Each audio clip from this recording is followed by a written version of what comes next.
Ahí está. Es que se veía ya que no se veía. Estaba haciendo algunos movimientos en la computadora. Esta noche vamos a hablar acerca del falso reavivamiento. Hay un falso reavivamiento y hay un verdadero reavivamiento. Esta noche vamos a iniciar juntos en el viaje acerca de un fenómeno que se está desarrollando dentro de las iglesias cristianas. A principios de 1900 se formó aquí en los Estados Unidos un movimiento, nació un movimiento carismático, que se dividió en dos grandes ramas aquí en los Estados Unidos. Llegan a ser conocidos por que reciben el Espíritu Santo, hablan en lenguas, hacen milagros, tienen una música muy peculiar, fueron los que introdujeron al sistema de adoración y de alabanza los coritos, o sea, pequeños pedacitos de cantos, trajeron el ritmo a la iglesia, introdujeron la batería y algunas otras cosas, el bajo, la guitarra eléctrica, y hicieron todo ese tipo de movimientos y llegaron a hacerse, vamos a decirlo, famosos por eso.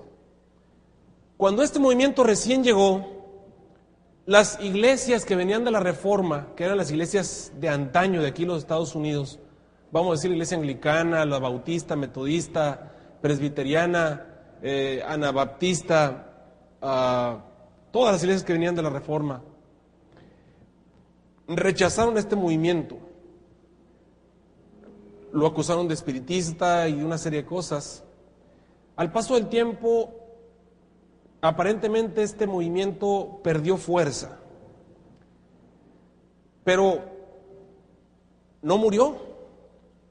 Con el paso del tiempo se introdujo, llegó a Latinoamérica y se hizo muy grande, muy poderoso, al grado de que hoy en día casi todas las iglesias, incluidas las iglesias que vienen de la Reforma, las iglesias tradicionales, tienen manifestaciones de este tipo dentro de sus fronteras. En Apocalipsis capítulo 12, le voy a pedir a todos que abran sus Biblias en Apocalipsis capítulo 12, versículo 17, encontramos un versículo en el cual se declara que a nuestro alrededor hay un combate entre Satanás y sus ángeles en contra de alguien. Vamos a leerlo. Apocalipsis 12, 17 dice: entonces el dragón, ese dragón es Satanás, fue airado en contra de la mujer. Esa mujer es la iglesia de Dios. Dios tiene una iglesia. Y se fue a hacer guerra contra los otros, o los que quedaban, el resto de la ascendencia de ella. Y luego dice quiénes son: los que guardan los mandamientos de Dios y tienen el testimonio de Jesucristo. Un grupo de personas que guardan los mandamientos de Dios y tienen el testimonio de Jesucristo. Un grupo de personas que constituyen el resto, lo que quedó de la simiente de la mujer, contra los que Satanás hace guerra, contra los que se va a hacer una campaña, a los que trata de vencer. Y entonces surge una pregunta: ¿cómo podemos saber cuál es el grupo contra el que Satanás está haciendo guerra? ¿Cómo podemos identificar en este tiempo en el que nos toca vivir a nosotros, un tiempo de espiritismo, un tiempo de miles de iglesias cristianas? Fíjense, en 1994, cuando en el país de donde provengo, México, se aceptó, vamos a decirlo, desde la época de la Reforma, que no se hacía, se aceptó a las iglesias o se las reconoció como asociaciones religiosas. En 1994, en el mes de marzo, se inscribieron algo así como 5,321 iglesias cristianas. Se registraron como iglesias, como asociaciones religiosas en México. ¿Se imaginan ustedes 5,300 movimientos cristianos? ¿Cuánto tiempo tardaríamos en ver las doctrinas y las creencias de 5,300 movimientos cristianos? Ahora, si analizamos esos 5,300 movimientos cristianos, nos vamos a encontrar que la gran mayoría tiene su origen en este país. Actualmente en México, en mi país, se considera que hay cerca de 10,000 asociaciones religiosas inscritas. Ahora imagínense cuántas habrá aquí en Estados Unidos, que es el país más religioso del planeta. Estamos hablando de miles, miles y miles de iglesias, todas pretendiendo ser el pueblo de Dios, todas pretendiendo tener la verdad, todas pretendiendo tener la comunicación de parte de Dios.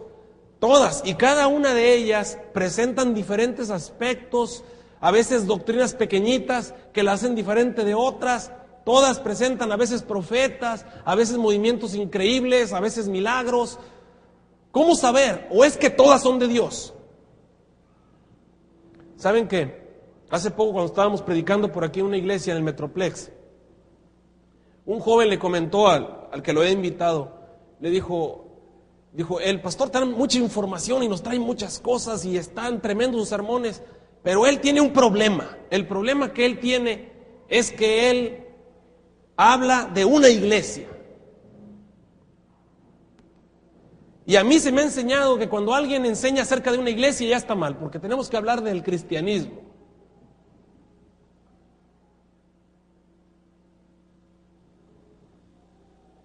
¿Y qué hacemos con lo que Jesús dijo? Un redil, un pastor. ¿Y qué hacemos con lo que Jesús dijo? También tengo otras ovejas que no son de este redil, a las cuales me conviene llamar.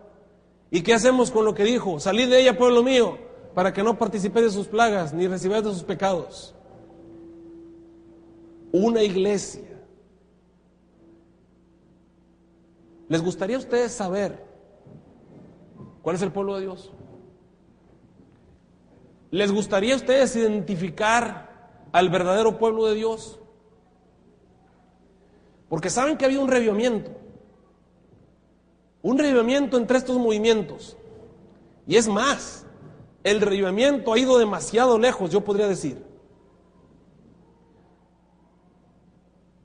Todo basado en lo que ocurrió aquel día en el Pentecostés, cuando descendió la lluvia tardía, la lluvia temprana sobre los discípulos. Y salieron y comenzaron a hablar en lenguas. Ese día que estaban ellos reunidos en el aposento alto, orando. Eso está en Hechos capítulo 2. En Hechos capítulo 2 se nos cuenta la historia de los discípulos arrodillados, allí en el aposento alto, tratando de liberarse de todo lo que impedía la venida del Espíritu Santo. Tratando de quitar de sí mismos el egoísmo, el orgullo, el deseo de ser el primero. Acuérdense que los discípulos tenían un problema, ellos querían ser el primero en el reino de Jesús. Y ahí se reunieron para quitarse esa competencia que tenían unos con otros. Se reunieron para quitarse todo lo que impedía. Y cuando triunfaron sobre el egoísmo y triunfaron sobre el orgullo y el amor al mundo, entonces vino un fuerte viento. Fíjense, un viento. Y las ventanas de la casa se abrieron y las puertas se abrieron. Y de pronto, cuando estaban todos arrodillados, abrieron sus ojos. Un estruendo siguió a la venida del viento, una explosión. Y cuando abrieron sus ojos, vieron sobre las cabezas de cada uno de ellos un fuego, una luz a manera de fuego. Y comenzaron a hablar, dice la Biblia, como el Espíritu les daba que hablasen, en otras lenguas.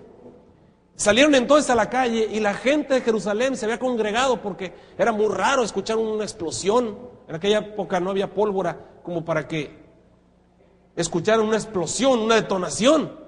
Así que la gente curiosa se reunió para ver de dónde había venido aquel sonido. Y dice la Biblia que en aquel tiempo moraban en Jerusalén varones judíos y gentiles creyentes de toda la tierra, de Arabia, de España, de Italia, del Ponto, de África, de Cirene, de Etiopía, de diferentes partes de la tierra llegaron. Y dice la Biblia que cada uno de ellos oía a los discípulos hablar en su propia lengua lo que ellos estaban diciendo, las maravillas de Dios. Y estaban atónitos, dice la palabra de Dios, porque les escuchaban cada uno de ellos hablar en el idioma en el que eran nacidos. Decían, ¿no son estos todos estos galileos? ¿Por qué pues les oímos cada uno de nosotros hablar en el idioma en el que somos nacidos las maravillas de Dios? Y estaban atónitos. Basados en ese movimiento, hemos visto delante de nosotros ese movimiento carismático llegar al seno de muchas iglesias. Y comenzamos a preguntarnos si todas son de Dios o es espiritismo. Porque los espíritus también se pueden manifestar como el Espíritu Santo. Les voy a contar una historia. Llegó un día al final del culto una hermana de la iglesia y me dijo, pastor, quiero que me acompañe a ver una amiga de la infancia. una amiga que había crecido con ella desde niños pequeñitas, y ella la apreciaba y quería: pastor, yo quiero que venga conmigo. Mire, ella es de la iglesia de Roma, la iglesia popular en México. Ha hablado conmigo, está dentro del movimiento carismático de la Iglesia Católica. Hay un movimiento carismático muy fuerte en la Iglesia Católica de México. Reciben el Espíritu Santo, hablan en lenguas, hacen todo igual que estos movimientos afines. Así que me llevó a ver a esta hermana. Cuando llegamos, yo no le podía decir que no. La hermana me conocía también de niño, éramos amigos y aparte yo era su pastor, así que pues me sentí medio obligado ahí con ella, aunque sabemos que las cuestiones de sabiduría hay que desechar porque engendran contiendas, pero ahí vamos. Llegamos a la casa de la señora y empezamos a platicar. Después de orar, leímos algunos versículos, pero parecía todo en vano. La señora nos hablaba de las cosas maravillosas que había visto, personas que eran sanadas, cosas maravillosas que habían colocado, y entonces nos pusimos de rodillas para orar, ya para irnos de allí.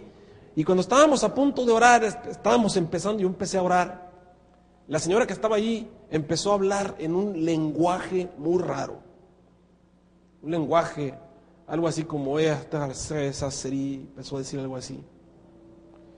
Y cuando estaba hablando, yo me detuve en la oración así en seco, y en medio de la oración le dije: hermana, ¿usted sabe lo que está diciendo? Entonces ella así como que se sorprendió y me dijo: no hago, a donde el Espíritu me lleva que hable, yo hablo. Le dije: mire, si usted no sabe lo que usted está diciendo, cállese, porque la Biblia dice que si no hay quien interprete, la persona que hable en un lenguaje extraño se calle. Eso está en 1 Corintios 14, 28. Vamos a leerlo juntos.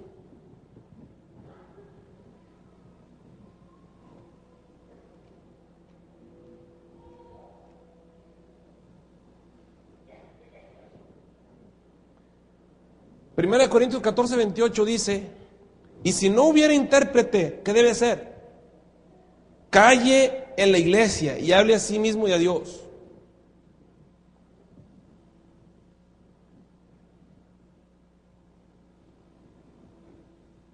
¿Qué debemos hacer como cristianos ante este tipo de manifestaciones? Bueno,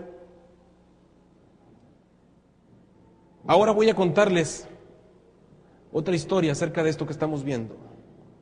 En 1 Juan 4:1 dice: hijitos, no creáis, ¿qué dice? A todo espíritu, sino ¿qué debemos hacer?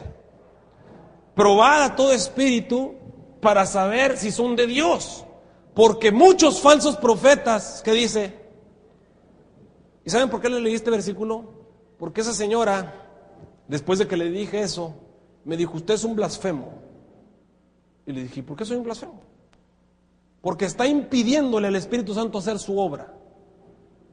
Me estaba acusando de cometer el pecado contra el Espíritu Santo. Y le dije: no, mire, la Biblia dice: hijitos, no creáis a todo espíritu, sino probad a los espíritus. ¿Para qué? Para saber si son de Dios. ¿Qué quiere decir esto? Quiere decir que es posible que a nuestro alrededor haya espíritus pretendiendo ser el Espíritu Santo cuando en realidad no lo son. Eso es lo que quiere decir, ¿de acuerdo? Quiere decir que hay personas que vienen a profetizar en nombre de Cristo, pero realmente el espíritu que los domina y el espíritu que los utiliza no es de Dios, es un espíritu falso, es un demonio, un ángel caído, que pretende ser el Espíritu de Dios. Por eso el apóstol Juan dice: no creáis a todos los espíritus, probadlos para saber si son de Dios. Y la razón es que hay muchos falsos profetas con falsos espíritus que han salido por el mundo. ¿Están de acuerdo conmigo? Las 10 de la noche, 10:45, casi las 11, llegó a mi casa un miembro de la iglesia, en el distrito donde estamos pastoreando. Cuando le fui a abrir, yo estaba en pijama, estaba en mis chorcitos ya listo para irme a dormir. Y él llegó a mi casa todo desesperado, con los ojos desorbitados, y cuando le abrí la puerta me dice: pastor, me urge hablar con usted. Le dije: hermano, ¿qué le pasa? Pase. Se sentó ahí enfrente de mí, todo nervioso, se agarraba las manos y me miraba y miraba al suelo y andaba todo desesperado. Y le digo: hermano, cálmese, ¿qué le pasa? Me dice: pastor, ¿cómo puedo saber que la iglesia adventista del séptimo día es el pueblo de Dios.